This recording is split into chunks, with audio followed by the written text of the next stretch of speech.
అట్లాగే ఓం శివనాంని విభావితేంతరంగే महति ज्योतिषि मानिनी मयार्थे दुरितान्यपयान्ति दूर दूरं मुहुरायान्ति महान्ति मंगलानि स्मृते सकल कल्याण भाजनं यत्र जायते पुरुषस्तमजं नित्यं व्रजामि शरणं हरिं हरिः ओं शन्नो मित्रशं वरुणः शन्नो भवत्वर्यमा शन्न इन्द्रो बृहस्पतिः शन्नो विष्णुरुक्रमः नमो ब्रह्मणे नमस्ते वायो त्वमेव प्रत्यक्षं ब्रह्मासि त्वमेव प्रत्यक्षं ब्रह्म वदिष्यामि ऋतं वदिष्यामि सत्यं वदिष्यामि तन्मामवतु तद्वक्तारमवतु अवतु माम् अवतु वक्तारम् ओम शांति शांति शांतिः सहनाववतु सहनौ भुनक्तु सह वीर्यङ्करवावहै तेजस्विनावधीतमस्तु मा विद्विषावहै ओम शांति शांति शांतिः यश्चन्दसांशभो विश्वरूपः छन्दोऽभ्योऽजमृतात् सम्बभूव समेन्द्रो मेधया स्पृणोतु अमृतस्य देवधारणो भूयासं शरीरं मे विचर्षणं जिह्वा मे मधुमत्तमा कर्णाभ्यां भूरिविश्रुवं ब्रह्मणः कोशोऽसि मेधया पिहितः श्रुतं मे गोपाय ओम शांति शांति शांतिः अहं वृक्षस्य रेरिव कीर्तिपृष्ठं गिरेरिव ऊर्ध्वपवित्रो वाजिनीव सुमृतमस्मि द्रविणगं सुवर्चसं सुमेधा अमृतोक्षितः इति त्रिशङ्कोर्वेदानुवचनम् ओम शांति शांति शांतिः पूर्णमदः पूर्णमिदं पूर्णात् पूर्णमुदच्यते पूर्णस्य पूर्णमादाय पूर्णमेवावशिष्यते ओम शांति शांति शांतिः आप्यायन्तु ममाङ्गानि वाक्पाणि चक्षुश्रोत्रमधो बलमिन्द्रियाणि च सर्वाणि सर्वं ब्रह्म उपनिषदं माहं ब्रह्म निराकुर्यां मा ब्रह्म निर्माकरोत् निराकरणमस्तु निराकरणमे अस्तु तदात्मनि निरते उपनिषत्सु धर्माः ते मयि सन्तु ओम शांति शांति शांतिः वांग मे मनसि प्रतिष्ठिता मनो मे वाचि प्रतिष्ठितम् आविराविर्मयेधि वेदस्य माणीस्तः श्रुतं मे मा प्रहासीः अनेनाधीतेन होरात्रान् सन्दधामि ऋतं वदिष्यामि सत्यं वदिष्यामि तन्मामवतु तद्वक्तारमवतु अवतु माम् अवतु वक्तारम् ओम शांति शांति शांतिः ओम भद्रं नो अभिवातय मनः ओम शांति शांति शांतिः ओम भद्रं कर्णेभिः शृणुयाम देवाः भद्रं पश्येमाक्षभिर्यजत्राः स्थिरैरङ्गैस्तुष्टुवागंसस्तनूभिः दशेम देवहितं यदायुः स्वस्ति न इंद्रो वृद्धश्रवाः स्वस्ति न पूषा विश्ववेदाः स्वस्ति नस्तार्क्ष्यो अरिष्टनेमिः स्वस्ति नो बृहस्पतिर्ददातु ओम शांति शांति शांतिः ओम नमो ब्रह्मादिभ्यो ब्रह्म विद्या संप्रदाय कर्तृभ्यो वंश ऋषिभ्यो नमो गुरुभ्यः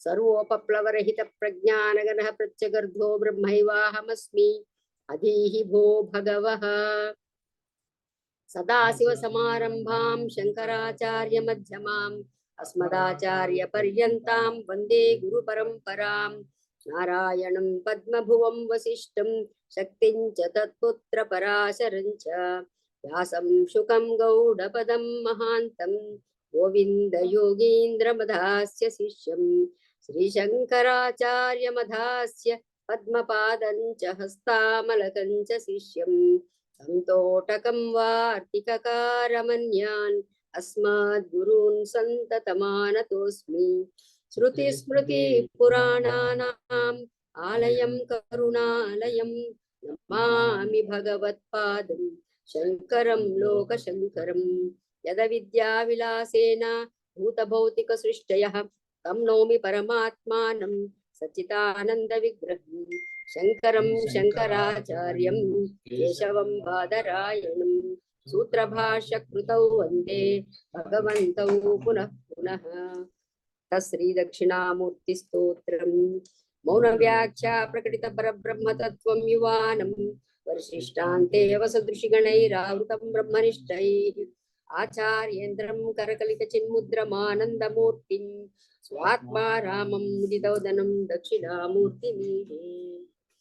విశ్వం దర్పణ దృశ్యమాన నగరీ తుల్యం నిజాంతర్గతం పశ్యన్నాత్మని మాయయా బహిర్రోద్ధూతం యథా నిద్రయా యస్సాక్షాత్ కురుతే ప్రబోధ సమయే స్వాత్మానమేవాద్వయం తస్మై శ్రీ గురుమూర్తయే నమైదం శ్రీ దక్షిణామూర్తయే.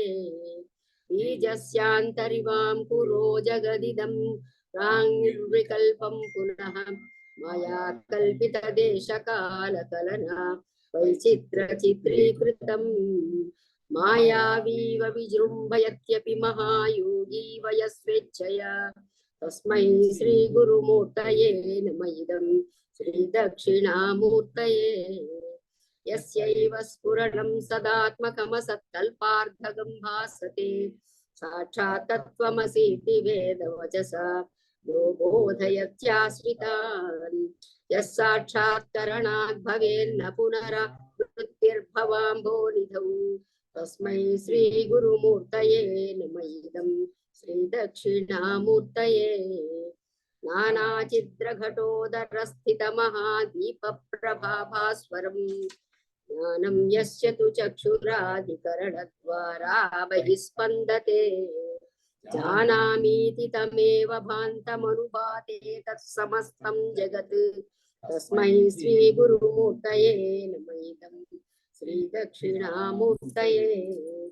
దేహం ప్రాణమపీంద్రియాణ్యపి చలాం బుద్ధిం చ శూన్యం విదుః స్త్రీ బాలాంధజడోపమాస్వామితి భ్రాంతాభృశం వాదినః మాయాశక్తి విలాస కల్పిత మహావ్యామోహ సంహారిణే తస్మై శ్రీ గురుమూర్తయే నమైదం శ్రీ దక్షిణామూర్తయే.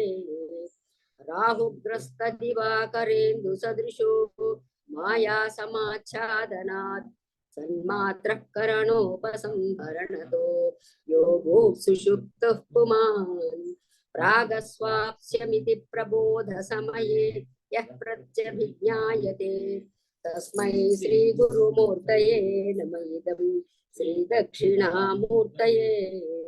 బాల్యాదిష్వపి జాగ్రదాదిషు తథా సర్వాస్వవస్థాస్వపి వ్యావృత్తాస్వనువర్తమానమహమిత్యంతః సదా స్వాత్మానం ప్రకటీకరోతి భజతాం యో భద్రయా ముద్రయా తస్మై శ్రీ గురుమూర్తయే నమైదం శ్రీ దక్షిణామూర్తయే.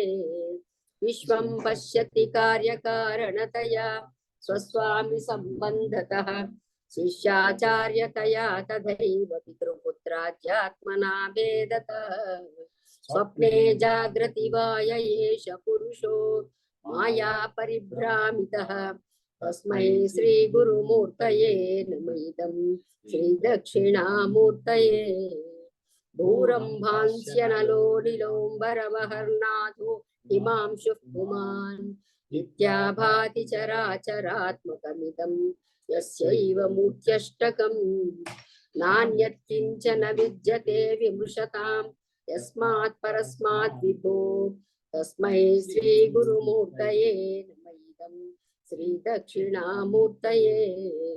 సర్వాత్మత్వమితి స్ఫుటీకృతమిదం యస్మాదముష్మిన్ స్తవే తేనాస్య శ్రవణాత్తదర్థమననాత్ ధ్యానాచ్చ సంకీర్తనాత్ సర్వాత్మత్వమహావిభూతి సహితం స్యాదీశ్వరత్వం స్వతః సిద్ధే తత్ పునరష్టధా పరిణతం చైశ్వర్యమవ్యాహతం. విటపి సమీపే भूमिभागे निषण्णं सकलमुनिजनानां ज्ञानदातारमारात् त्रिभुवनगुरुमीशं दक्षिणामूर्तिदैवं जननमरणदुःखच्छेददक्षं नमामि।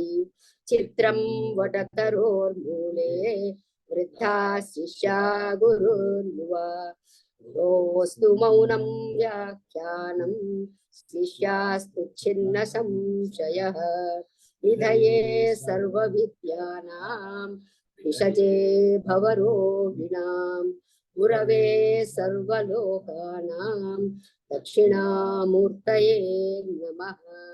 ॐ नमः प्रणवार्धाय शुद्धज्ञानैकमूर्तये निर्मलाय प्रशान्ताय दक्षिणामूर्तये नमः।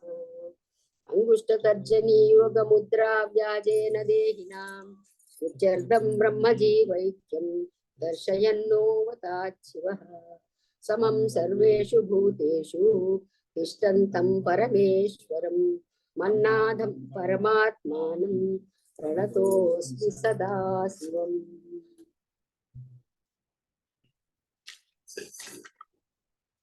प्रणतोऽस्मि सदा शिवम्।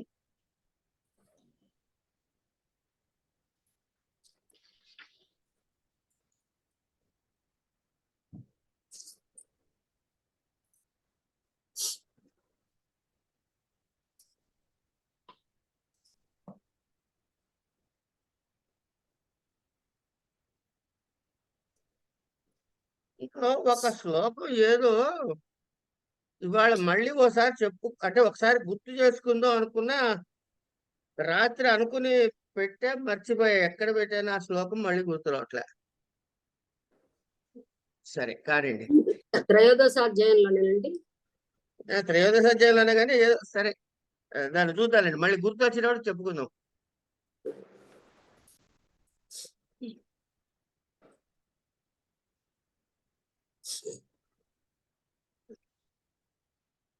తస్యైవ పునః సాక్షాత్ నిర్దేశः క్రియతే ఉపద్రష్టానుమంతా చ భర్తా భోక్తా మహేశ్వరః పరమాత్మేతి చాప్యుక్తో దేహేస్మిన్ పురుషః పరః. ఉపద్రష్ట సమీపస్థ, ఉపద్రష్ట సమీపస్థః సన్ దృష్ట్వా స్వయం అవ్యావృతః యథా ఋత్విజ్యజమానేషు యజ్ఞకర్మ వ్యాపృతేషు తటస్థః అన్యః అవ్యాపృతః యజ్ఞ విద్యాకుశలః ఋత్విజ్యజమాన వ్యాపార గుణదోషాన్ ఈక్షిత తద్వత్ కార్యకరణ వ్యాపారేషు అవ్యాపృతః అన్యః విలక్షణః తేషాం కార్యకరణానాం సవ్యాపారాణాం సామీప్యేన ద్రష్ట ఉపద్రష్ట.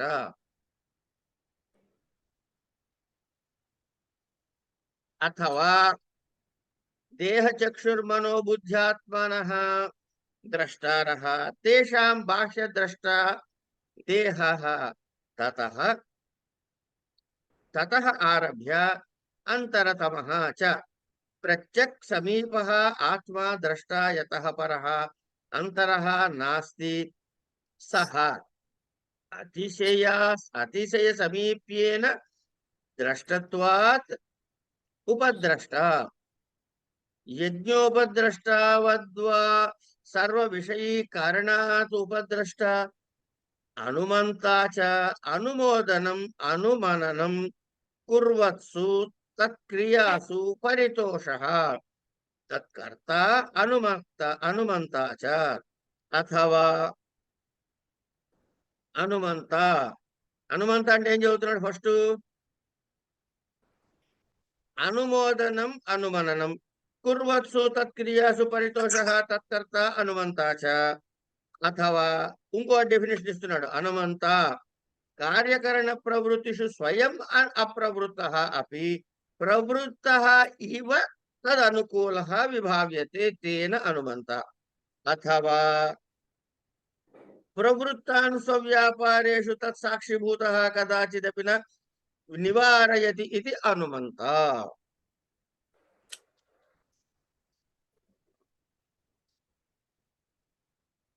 తర్వాత ఇందులో ఏమేమి వాడాడు?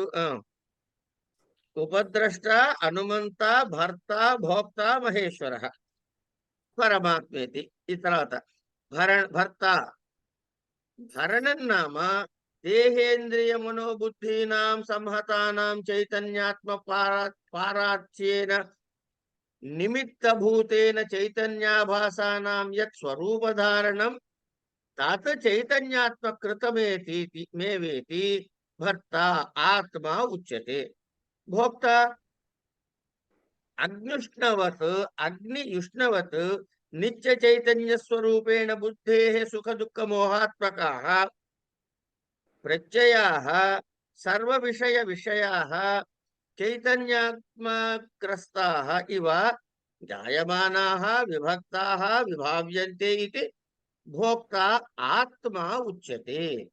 మహేశ్వరః సర్వాత్మత్వాత్ స్వతంత్రాత్వాచ్చ మహాన్ ఈశ్వరస్య ఇతి మహేశ్వరః. పరమాత్మ దేహాదీనాం బుద్ధ్యంతానాం ప్రత్యేగాత్మేత్వేన కల్పితానాం అవిద్యయా పరమః ఉపద్రష్టృత్వాది లక్షణః ఆత్మ ఇది పరమాత్మ. సహ అంతః తః అంతతః పరమాత్మ ఇత్యనేన శబ్దేన చాపి ఉక్తః కథితః శ్రుతౌ క్వ అసౌ అస్మిన్ దేహే పురుషః పరః అవ్యక్తాత్ ఉత్తమః పురుషస్త్వన్యః పరమాత్మేత్యుదాహృతః ఇతి యో వక్ష్యమాణః క్షేత్రజ్ఞం చాపి మాం విద్ధి ఇది ఉపన్యస్తః వ్యాఖ్యాయ ఉపసంహృతశ్చ.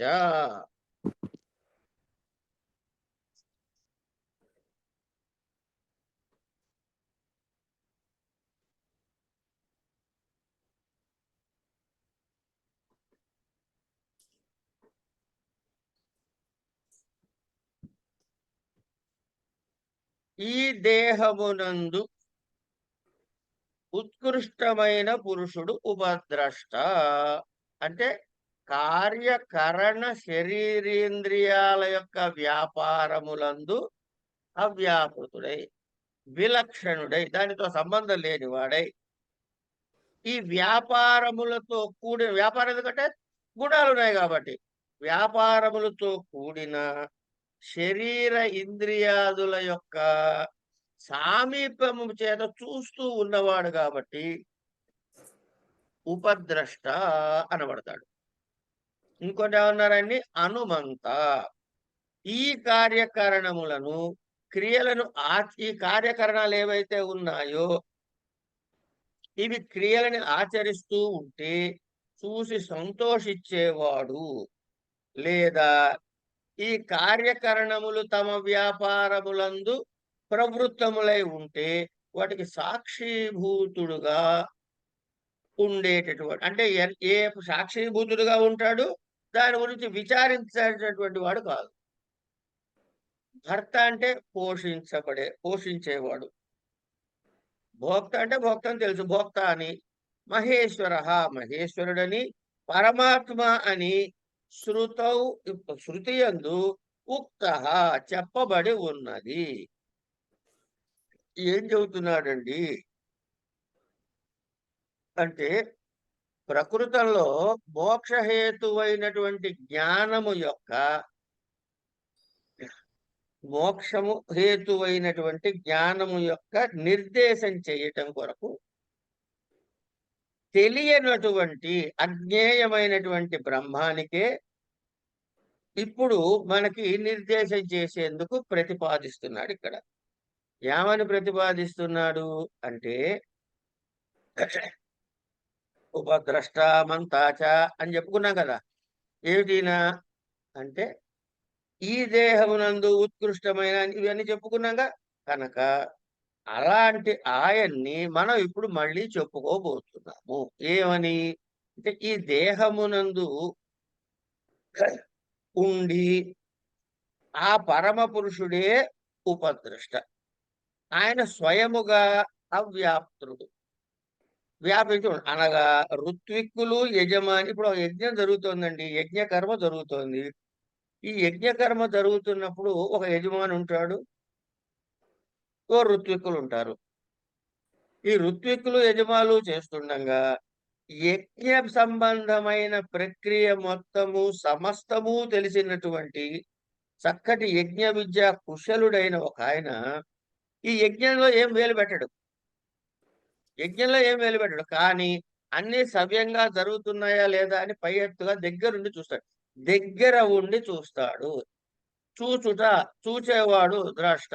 ఎక్కడున్నాడయ్యా? దగ్గరగా ఉన్నాడు, ఉపద్రష్ట. అంటే దగ్గరగా ఉండి చూసేవాడు.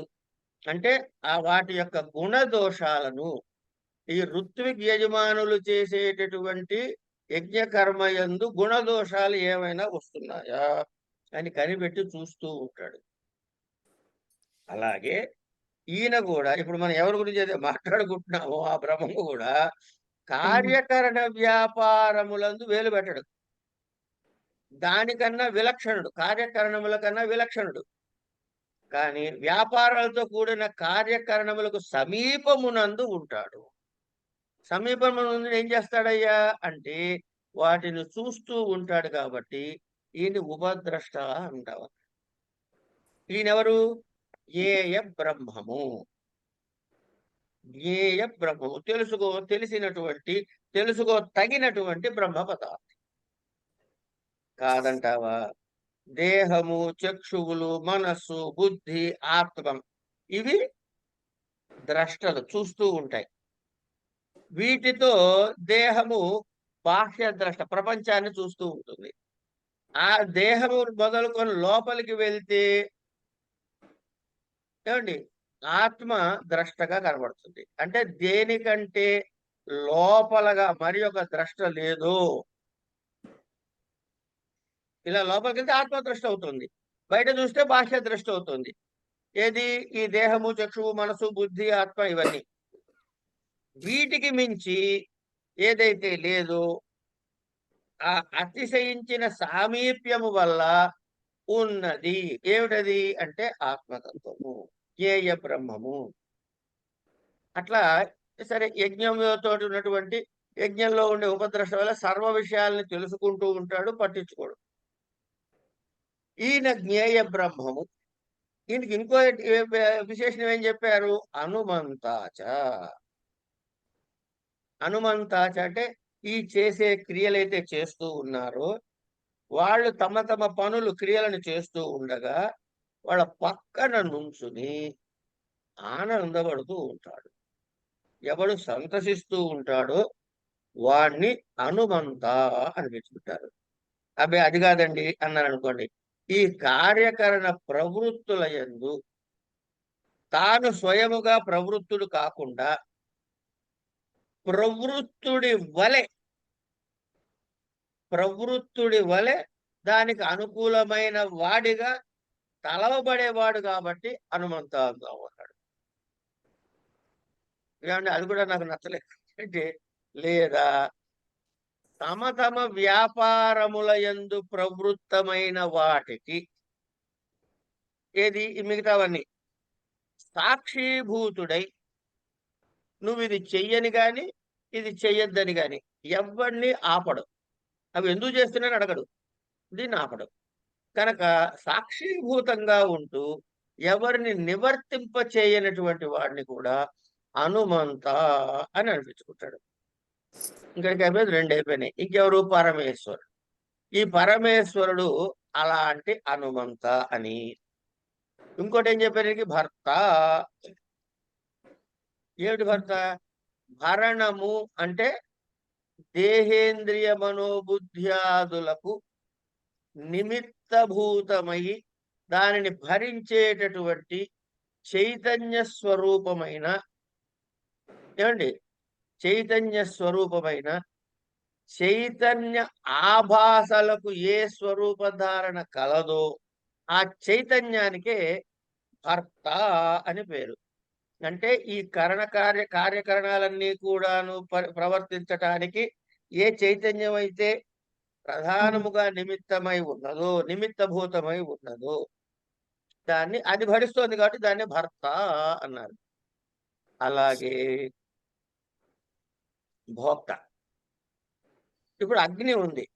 అగ్నిలో ఏముంది? మీరు అగ్నిని పొరపాటు కూడా వేరు చేయలేని లక్షణం ఏంటంటే దానిలో ఉన్న ఉష్ణత్వం. అగ్ని యొక్క ఉష్ణత్వం అంటే ఔష్ణ్యం. అలాగే ఈ నిత్య చైతన్య స్వరూపంచే ఏది ఈ పరమాత్మ నిత్య చైతన్య స్వరూపంచే ఈ బుద్ధి యొక్క సుఖ దుఃఖ మోహాత్మకమైన సర్వ విషయముల యొక్క ప్రయత్నాలన్నీ కూడా ఈ చైతన్యాత్మ గ్రస్తములు వలె పుట్టుచు విభక్తములుగా ఆరంభిస్తున్నాయి. అంటే ఏమండి ఇవన్నీ ఈయన భోక్త ఉన్నాడని మీకు ఎడ తెలుసండి అని ఒక ప్రశ్న వేయాలి. మీరేం చెప్పారు అంటే ఈ పంచ కర్మేంద్రియాలు, పంచ జ్ఞానేంద్రియాలు, పంచ తన్మాత్రలు, మనసు, పంచ మహాభూతాలు, అహంకారము, బుద్ధి ఇవన్నీ కూడా తమ కోసం చేసుకోవడం లేదయ్యా, చైతన్యానికి సమర్పించటానికి అన్నావు. ఆ చైతన్యమో మనకు కనపడదు. కనపడటానికి ఎట్లా సమర్పిస్తున్నావు? అసలు చైతన్యం ఉందని నువ్వు ఎట్లా నమ్మాలి ఫస్ట్ అని ఒక ప్రశ్న వేసుకుని సాంఖ్యులు వేసుకుంటారు ఈ ప్రశ్నని. వేసుకుని ఏం చెప్తారంటే ఏవయో మాంసం ఉందనుకో కాసేపు, నీకు మాంసం కనపడుతోందా? కనపడుతోందండి. ఈ మాంసం ఎందుకుంది అంటే ఎవడో పడుకోవడానికి అన్నాడు. ఆ ఎవడో ఒకటి ఉండాలి మాంసం అనుభవించడానికి. కనుక ఏ విధంగా అయితే ఒక మాంసము ఉన్నప్పుడు దాన్ని అనుభవించే ఒక వ్యక్తి ఉన్నాడు నీకు తెలియకపోయినా, అలాగే చైతన్యం ఉన్నది.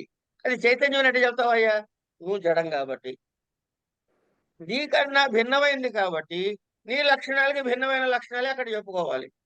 నువ్వు జడము అనుకున్నావు కాబట్టి అది చైతన్యం. నువ్వు సంపాదిస్తున్నావు కాబట్టి వాడు భోక్త, నువ్వు కర్త వాడు భోక్త, నువ్వు గుణివి వాడు నిర్గుణుడు. ఇట్లా మహేశ్వర శబ్దాన్ని సాంఖ్యులు ప్రతిపాదిస్తారు. సరే, అలాంటి భోక్త ఎందుకుట అంటే మహేశ్వర అని అన్నారు. అంటే ఎందుకు మహేశ్వరుడు అన్నారు?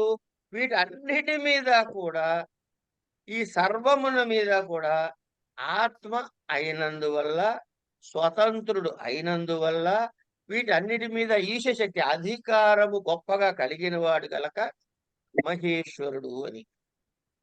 తర్వాత పరమాత్మ అని ఇంకో విశేషణం. పరమాత్మ అంటే ఏదైతే అజ్ఞానము చేత కల్పితమైనటువంటి ఈ దేహాది బుద్ధ్యంతముల వరకు, దేహాది బుద్ధ్యంతం అని ఎందుకన్నాడు? పంచ మహాభూతాలు అన్నిటికన్నా చివరి తత్వం. ఈ పంచ మహాభూతాలతోటి ఈ దేహం కనపడే దేహం ఏర్పడుతుంది. ఇది ఎక్కడ ప్రారంభమైంది? ప్రధానము లేక మూల ప్రకృతి అనే అవ్యక్తము నుంచి పుట్టినటువంటి బుద్ధి, మహత్తు లేక బుద్ధి అంటారు అక్కడ. కనుక ఈ దృశ్య దాన్ని ఏమంటారు, వ్యక్తములైనటువంటివి బుద్ధి దగ్గర నుంచి ఈ దేహం వరకు ఈ వ్యక్తములైనటువంటివన్నీ కూడా అని చెప్తున్నాను. ఈ కల్పితమైన అవిద్యతే కల్పితమై ఈ వ్యక్తమైనటువంటి దేహాది బుద్ధ్యంతముల వరకు కింద నుంచి పైకి వెళ్తాడు. గమనించండి, దేహాది బుద్ధ్యంతములు అన్నాడు. బుద్ధ్యాది దేహాంతములు అనలే, దేహాది బుద్ధ్యంతముల వరకు ప్రత్యేగాత్మగుటచే అంటే వాటి అందు ఉన్నట్టు చేత ఉత్కృష్టమైన అంటే ఉన్నతమైనటువంటి ఉపద్రష్ట, అనుమంత ఇత్యాది అన్ని లక్షణాలు ఉన్నటువంటి ఆ ఆత్మ అవటం చేస్తా దాన్ని పరమాత్మ అని అన్నామయ్యా.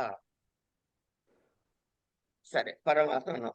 అలాంటి ఆ ఆత్మ అంత పరమాత్మ అనే శబ్దం చేత శృతులు యందు కూడా చెబుతున్నానని చెప్పారయ్యా. సరే, ఇవన్నీ బాగానే ఉన్నాయి కానీ చెప్పారు బాగానే ఉంది కానీ అది ఎక్కడ ఉంటుంది? ఇప్పుడు ఈ పరమాత్మ అనేవాడు లొకేషన్ ఉండాలిగా, వెతికి పట్టుకోవాలంటే. అస్మిన్ దేహే ఈ దేహంలోనే ఉంటాడు. అంటే ఆ పురుషుడు అవ్యక్తము కంటే భిన్నుడు. ఆ పురుషుడు ఎవరు? అవ్యక్తము కంటే భిన్నుడు. అవ్యక్తం ఎవడండి? అవ్యక్తం అంటే ఏమిటండి అంటే ఇందాక చెప్పుకున్నామే దేహాది బుద్ధి పర్యంతం చెప్పాం కదా. ఈ బుద్ధి ఎక్కడి నుంచి పుట్టింది? బుద్ధికి కార్యము దేనికి కార్యము అంటే ఈ అవ్యక్తానికి కారణం. ఈ అవ్యక్తము లేక మూల ప్రకృతి లేక ప్రధానము అని కూడా అంటారు సాంఖ్యులు. ఇగో ఈ దేహములు అట్టి పురుషుడు అవ్యక్తము కంటే పరుడు. అంటే ఇప్పుడు మనకి ఆ సినిమా అంతా చూపించేశాడుగా, దేహం దగ్గర నుంచి బుద్ధి వరకు తెచ్చాడు, అవ్యక్తాన్ని తెచ్చాడు, ఆ అవ్యక్తం పైన పురుషుడు చెప్పాడు. అవ్యక్తము కంటే పరుడు. ఉత్తమ పురుషస్తన్య పరమాత్మేత్యుదాహృత అని మనకి ముందు ముందు చెప్పబడుతోంది.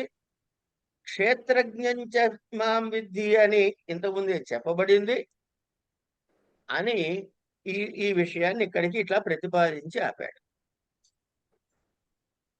అంటే ఇప్పుడు గురుగారు చెప్పండి. ఈ ఉపద్రష్టానం అంతా అంటే ఆన్లుకర్, భర్త అంతే. భరించేవాడు, భోక్త ఎక్స్పీరియన్స్ చేస్తున్నవాడు, ఈ ముగ్గురు అయింది పరమాత్మే. ఆయన మనలోనే ఉన్నాడు. ఇంకేమైనా డౌట్ ఏమైనా ఉందా? అలా కాదు, అంటే మీకు ఇంగ్లీష్ లో చెప్పమంటారా? అలా కాదండి, అంటే నాకు అర్థమైంది, నేను కరెక్టే కాదా అని. అంతే అంతే అంతే అంతే అమ్మా. తానే అయ్యి చూస్తూ కూర్చుంటున్నాడు. సో ఏమి అంతే. అంటకుండా తామర పువ్వు మీద, ఆకు మీద నీటి బొట్టు లాగా. అంతే. అదే ఇక్కడ అవ్యక్తం అంటే ప్రకృతి అని చెప్పాలండి. మూల ప్రకృతి అని చెప్పాలమ్మా. మూల ప్రకృతి. మూల ప్రకృతి. ప్రకృతికి మూల ప్రకృతికి కొంచెం తేడా ఉంది కదండి. అది మూల ప్రకృతి ప్రకృతి అది మూల అనే ఏం తేడా? రెండు వేరు వేరేం కాదు. మరి ఆ మూల అనే వర్డ్ ఎందుకు యాడ్ చేయాలి మనం? మెయిన్ అనమ్మా. మూల అంటే మెయిన్ అని అర్థం. అంతే. ఓకే, అక్కడి నుంచి అన్ని పుడుతున్నాయని. సరే, మెయిన్ మూల అంటే అక్కడ ఏదో కార్నర్ అని కాదు, ప్రధానమైన అని. ఓకే. సమేతం యథోక్త లక్షణం ఆత్మానం ఏవం వేత్తి పురుషం ప్రకృతించ గుణైః సహ సర్వథా వర్తమానోపి న స భూయో అభిజాయతే. అదండి ఇక్కడ చెప్పేస్తున్నాడు చూడండి. తమేతం యథోక్త లక్షణం ఆత్మానం ఏవం వేత్తి పురుషం ప్రకృతిం చ గుణైః సహ సర్వథా వర్తమానోపి న స భూయో అభిజాయతే. యః ఏవం యథోక్త ప్రకారేణ వేత్తి పురుషం సాక్షాత్ ఆత్మభావేన అయం అహమితి ప్రకృతిం చ యథోక్తం అవిద్యా లక్షణం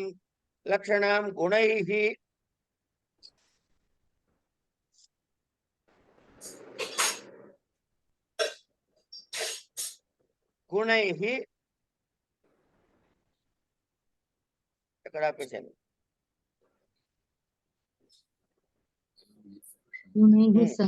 స్వవికారైః సహ నివర్తితాం అభావం ఆపాదితం విద్యయా సర్వథా ప్రకారేణ వర్తమానః అపి సహ భూయః పునః పతితే అస్మిన్ విద్వత్ శరీరే దేహాంతరాయ చ న అభిజాయతే న ఉత్పద్యతే దేహాంతరం స న గృహ్ణాతి ఇత్యర్థః. అపి శబ్దాత్ కిము వక్తవ్యం? స్వవృతస్థః న జాయతే ఇది అభిప్రాయః. ఏమండి ఏమంటున్నాడు ఇక్కడ? ఇంకా ఉందండి. నను యజ్ఞపి దగ్గర ఉంది, చదువు ఒక్క నిమిషంలో. అంటే ఇప్పుడు పూర్వమంది చెప్పబడిన లక్షణాలన్నీ దేన్ని చెప్పాడు? లక్షణాలు ఆత్మ అనేదాని డెఫినేషన్ చెప్పాడు. ఆ చెప్పిన ఆత్మ అని ఎవడైతే చెప్పబడిందో అది తెలుసుకుంటాడు. అంటే ఏంటి? సింపుల్ గా నేనే సాక్షాత్తు ఆ పరమాత్మని అని తెలుసుకుంటాడు. ఒకటి. రెండు, అవిద్యా స్వరూపమైన ప్రకృతిని తన వికారాలతో కూడి ప్రకృతించ యథోక్తం అవిద్యాలక్షణాం గుణై సవికారైశ్చ. అంటే ఎవడైతే అవిద్యా స్వరూపమైన ప్రకృతిని తన వికారాలతో కూడా విద్య చేత నశింపజేయబడిన వాడిగా తెలుసుకుంటాడు, అలాంటి వాడు ఏమిటవుతాట? అనేక విధాలుగా ఇక్కడ తెలుసుకున్నాడు. ముందు ఎక్కడ దాకా వచ్చాడు వీడు? వీడి స్టేటస్ ఏమిటి? ముందు ఆత్మతత్వాన్ని తెలుసుకున్నాడు. 2, ఈ అవిద్యా స్వరూపమైన ప్రకృతిని వికారాలతోటి తర్వాత తన జ్ఞానముతోటి దాన్ని నశింపజేసేబడిన దానిగా తెలుసుకున్నాడు. అంటే ఏం చేశాడు వీడిప్పుడు? పంచమహాభూతాల దగ్గర నుంచి పరహ అంటే ఈ మహత్తత్వానికి పైన ఉన్నటువంటి పురుషుడి వరకు అంటే అన్ని తత్వాలని తెలుసుకున్నాడు. వాటి నిజ తత్వాన్ని తెలుసుకున్నాడు. ఇప్పుడు వీడు ఏం చేస్తున్నాడు? సంచరిస్తున్నాడు. ఎందుకు? జీవున్నాడుగా, ప్రారంభాన్ని అనుభవించడానికి పుట్టాడుగా. ఇది ఈ జ్ఞాని తర్వాత ప్రారంభం అయిపోయిన తర్వాత పతనం అవుతుందిగా శరీరం. పతనమైన తర్వాత దేహాంతరమును గ్రహింపడు, అంటే వేరే శరీరాన్ని ధరించడు, అంటే మళ్ళీ అంటే పుట్టడు. మళ్ళీ పుట్టడు. అంటే ఇక్కడ ఏంటి? సద్వ్యాపారమునందు ఉన్నప్పటికీ వాడు తిరిగి జనించడు అని చెప్పాల్సిన అవసరం లేదు. వాడు మళ్ళీ పుట్టడు అని చెప్పి తేల్చి చెప్పాడు. ఇక్కడికి చెబితే మనం ఊరుకుంటావా? మనకి బోల్డ్ డౌట్లు. ఏమయ్యా, నను యజ్జపి, ఇప్పుడు అందుకని 2వ భాగం తర్వాత చదువుతున్నాం. నను అంటే ముందేం చెప్పాడు? శ్లోకార్థం చెప్పుకున్నాం. ఇప్పుడు సంశయాలు. నను యజ్జపి జ్ఞానోత్పత్త్యనంతరం పునర్జన్మనాభావః ఉక్తః తథాపి ప్రాజ్ఞానోత్పత్తేః కృతానాం కర్మాణాం ఉత్తరకాలభావినాం చ యాని అతిక్రాంతానేక జన్మకృతాని తేషాం ఫలం అదత్వా నాశో నయుక్తః ఇతి స్యుః 3 జన్మాని కృత విప్రణాశో హి నయుక్తః ఇతి. యథా ఫలే ప్రవృత్తానాం ఆరబ్ధ జన్మానాం కర్మాణాం నచ కర్మాణాం విశేషః అవగమ్యతే తస్మాత్ 3 ప్రకారాణ్యపి కర్మాణి 3 జన్మాని ఆరభేరన్ సంహతాని వా సర్వాణి ఏకం జన్మ ఆరభేరన్. అన్యథా కృత వినాశే సతి సర్వత్ర అనాశ్వాస ప్రసంగః శాంత్రార్థానర్ధక్యం చ స్యాత్ ఇత్యతః ఇదం అయుక్తం న సభూయో అభిజాయతే ఇతి. ఏమయ్యా, ఇప్పుడు ఈయనకి డౌట్లు వచ్చాయి. మన డౌట్ ఈ వీళ్ళు ఎవరు కాదండి, మనమే. ప్రశ్న వేశాడంటే అది మనమే పెట్టేసుకోండి. ఈ శ్లోకాన్ని విన్నా బానే ఉంది. నువ్వేం చెప్పావు? ఈ శ్లోకాన్ని చూస్తే వాడికి జ్ఞానము కలిగిన అనంతరము జన్మ లేదని చెప్పబడ్డాం. అయితే వీడికి జ్ఞానం ఎప్పుడు కలిగింది? సరే, కాసేపు 1957 మోడల్ అనంతకృష్ణ, వీడికి 2020లో జరిగింది జ్ఞానోదయం కలిగింది అనుకో. ఊరికే సరదాగా కలలేదులేండి కానీ విషయం చెబుతున్నా. బిట్వీన్ 1957 అండ్ 2020 వాడు చేసినవి అజ్ఞానంతో చేసినవేగా. అంటే ఈ జన్మలో అజ్ఞానంతో కొంత పోర్షన్ చేశా నేను. ఒకటి అంటే ఈ జన్మలో చేయబడిన సంచిత కర్మలు.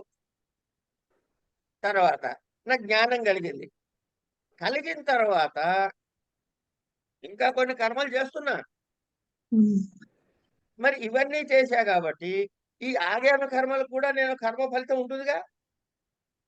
ఇక్కడ బ్లాక్ ఈ జన్మలో బిఫోర్ జ్ఞానం బ్లాక్ ఒకటి, ఆఫ్టర్ జ్ఞానం చేస్తున్న కర్మల యొక్క ఫలితం ఒకటి ఆగామి.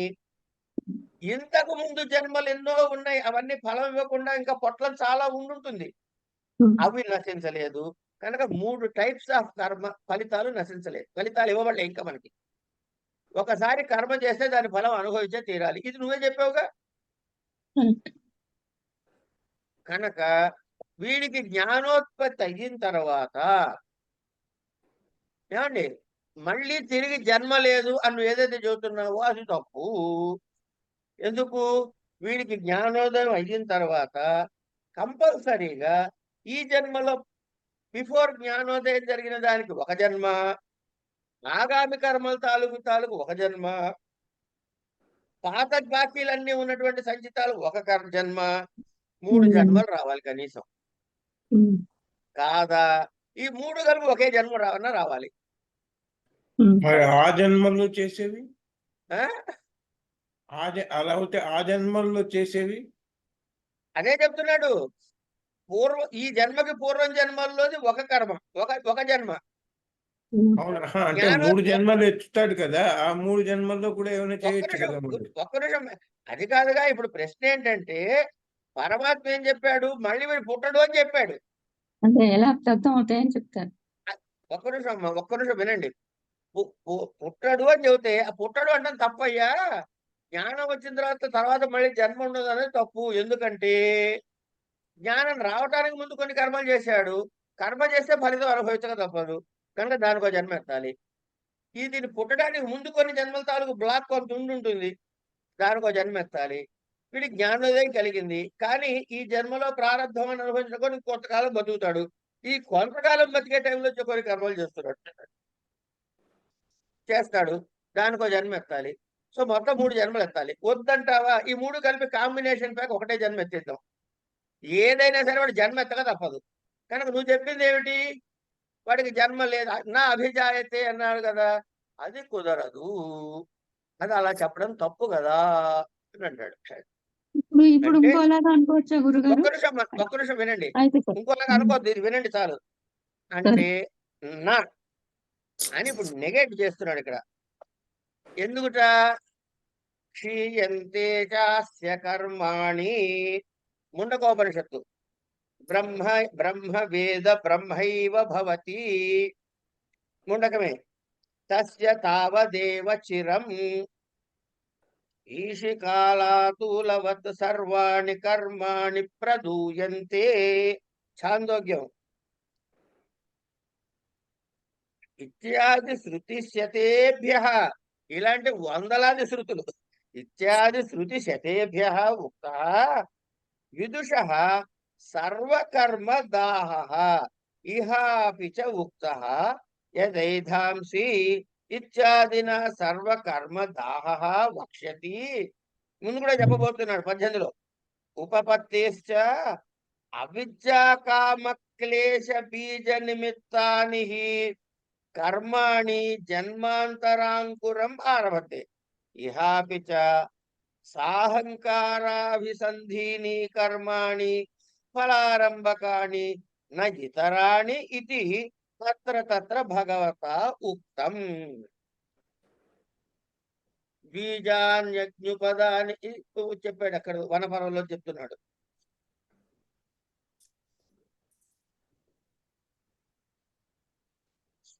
కనుక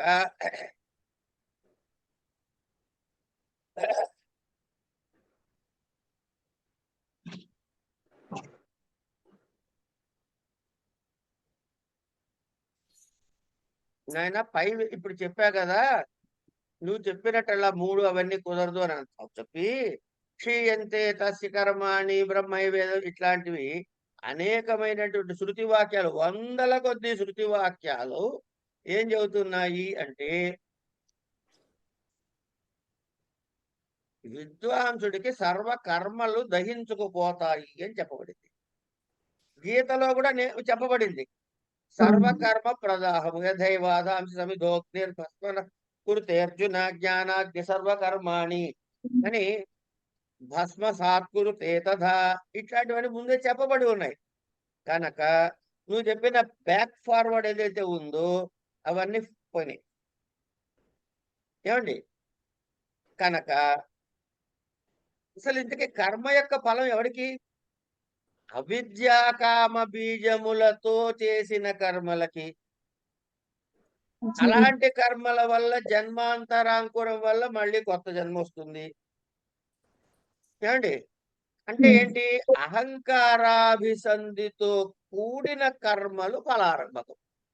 అంటే నేను అహంకారం అంటే నేను చేస్తున్నాను అనేటటువంటి భావముతో ఎవడైతే కర్మలు చేస్తాడో అవి ఫలాన్ని పుట్టించడానికి హేతువులు అవుతాయి. కానీ వీడు జ్ఞానం కలిగి పరమాత్మ తత్వాన్ని తెలుసుకున్నాక వీడు తర్వాత జీవించేంత కాలంలో చేసే పనులని వీడు నేను చేస్తున్నాను అనుకుని చేస్తాడా? చేయడు కదా, చేయడు. కనుక ఇవి అహంకార అభిసంధి వర్జితములైన కర్మలు. అంటే అదే జన్మలో చచ్చిపోయి మళ్ళీ పుట్టినట్టే కదండి అది. అవన్నీ కొత్త ఊహలు చెయ్యకండి తల్లి, ప్లీజ్. మీరు అంటే వద్దు, అనవసరమైన ఎక్స్టెన్షన్ థాట్స్ పెట్టుకోకండి. ఎందుకంటే దానివల్ల వెళ్ళి కన్ఫ్యూజన్ లో ల్యాండ్ అవుతారు. అంటే మీరే కన్ఫ్యూజన్ లో ల్యాండ్ అవుతారు, నేనేం కాను. మీరే అది అలా అయితే అండి మనకు కొత్త థాట్ వస్తుంది అక్కడ. కర్మలు చేసేటప్పుడు నేను చెయ్యట్లేదు అనుకో, మళ్ళీ పుట్టాడు చచ్చాడు ఆ మాట ఎందుకు? చేస్తున్న పని నేను చెయ్యట్లేదు అనుకున్నాడు, అంతవరకే. అక్కడ ఆపేస్తే వాడు చెయ్యట్లేదు అనుకున్నాడు, వాడికి ఫలితం కూడా లేదు. అది పునర్జన్మ లేకపోవడం. కనుక పాతవన్నీ దగ్ధమైపోతాయని శాస్త్రమే చెప్పింది. అసలు ఆగామికి వచ్చేటప్పటికి ఎప్పుడు అవి ఆగామి నీకు ఫలితాలను ఇస్తాయి, కర్మలు ఫలితాలను ఇస్తాయంటే అవి నేను చేస్తున్నాననే అహంకారంతో చేస్తే వస్తాయి. నువ్వు జ్ఞానివి అయ్యావు కాబట్టి అహంకారంతో చెయ్యవు. అవి చేయనప్పుడు అవి ఫలారంగకములు కావు. కనుక కర్మలు కావు, కర్మ ఫలారంగ అమ్మకములు కావు. కాబట్టి నీకు అక్కడ అనుభవించాల్సింది ఏమీ ఉండదు.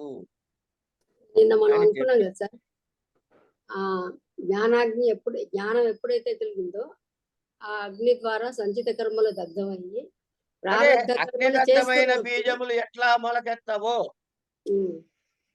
ప్రారంభ కర్మ ఉన్నంత వరకు ఎవరు పేరడుగు, మనం చేసే కర్మలన్నిటినీ చిత్తం అహంకారంతో చేయకుండా సర్వం భగవత్ అర్పితంగా చేస్తున్నప్పుడు ఆగామి రాకుండా ఉంటుంది. కాబట్టి ప్రారంభం పూర్తయ్యేటప్పటికి మోక్షం జన్మ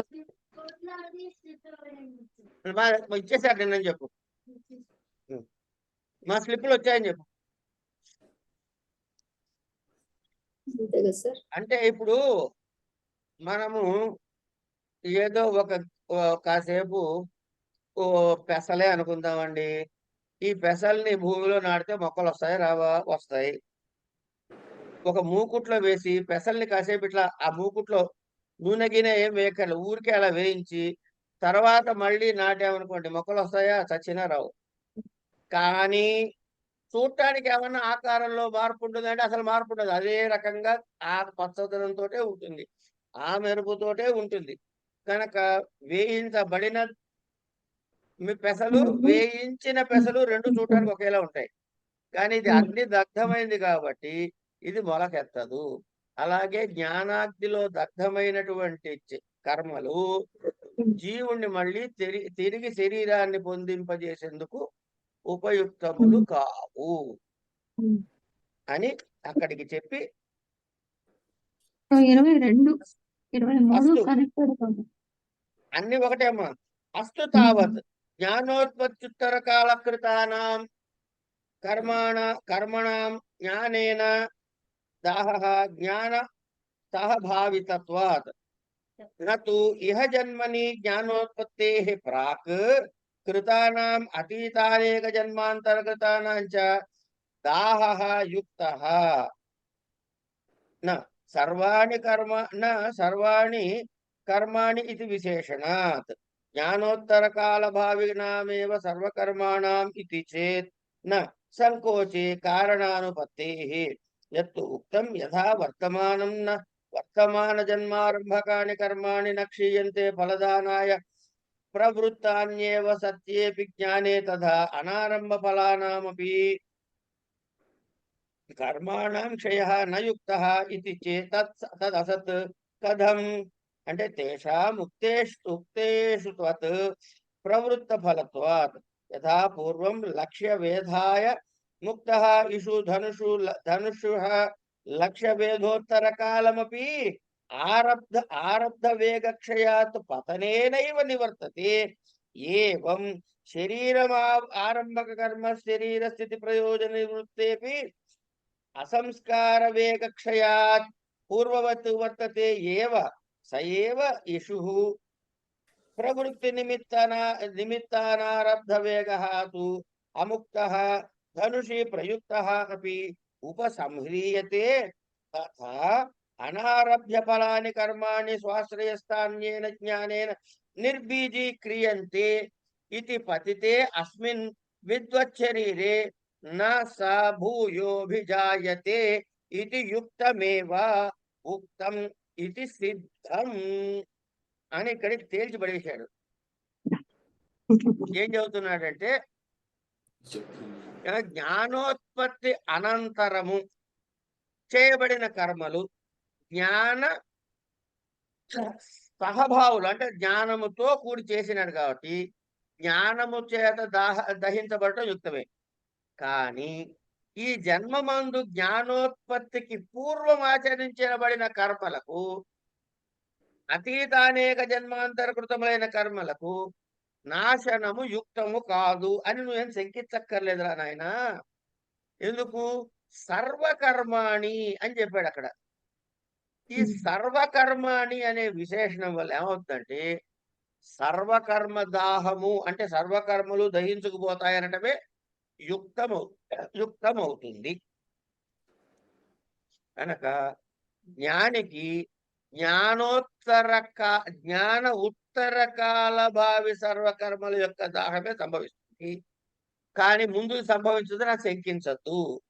సర్వకర్మాణి అన్నది సర్వకర్మల దహనమును బోధిస్తుంది కనుక జ్ఞాన ఉత్తర కాల భావి సర్వకర్మలను జ్ఞానాగ్ని దహించుతుంది. ఏమండి? జ్ఞానోత్తర కాల భావి సర్వకర్మలు అని చెప్పడం యుక్తం కాదు. జ్ఞానము కలిగినను ఫలదానము కొరకు ప్రవృత్తమైన వర్తమాన జన్మారంభకమైన కర్మలు అంటే ముందు పుట్టినప్పటి నుంచి జ్ఞానం కలిగే వరకు వచ్చిన కర్మలు కూడా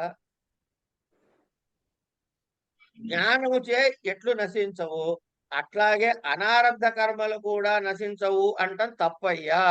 ఎందుకు తప్పుట అంటే ఒకసారి ధనస్సును తీసుకున్నాడు ఆయన.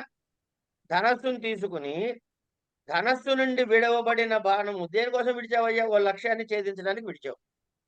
అది ఏం చేస్తుంది? లక్ష్యాన్ని కొట్టింది. తర్వాత ఏమైంది? అక్కడ ఆగిందా? ఆగక లక్ష్య వేదన అయిన తర్వాత కూడా ఏ వేగంతో అయితే ప్రారంభమైందో ఆ వేగము క్షయమవటము వలన పతనం చెందుతోంది. అంతేకాదండి, బాణంతో కొడితే కొట్టిన తర్వాత అక్కడ ఆగిపోట్లే, ముందు పోయి కింద పడిపోతుంది. అలాగే శరీరారంభమైన కర్మలు శరీర స్థితి ప్రయోజనము నివృత్తమైన అంటే జ్ఞానం కలిగిన సంస్కార వేగ క్షయ పర్యంతము ఎట్లా ఉంటుంది? పూర్వం లాగానే ఉంటుంది. కానీ ఆ బాణమే ప్రవృత్తమైనటువంటి నిమిత్త ఆరబ్ధ వేగము కలదై ధనస్సునందు సంధింపబడినను విడువబడనిదై ఉపసంహరించబడుతున్నది. అంటే అనారబ్ధ ఫలముల కర్మలు స్వాశ్రయమునందే ఉండినవై జ్ఞానము చేత నిర్బీజములైపోతున్నవి. అంటే ఇదేంటి? ఫ్యూచర్ చెబుతున్నాడు.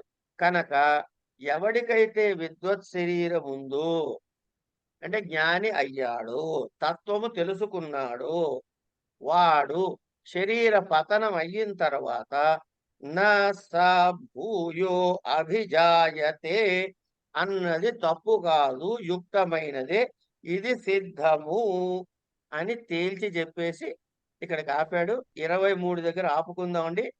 24 రేపు చెప్పుకుందాం. మేము నెమ్మదిగా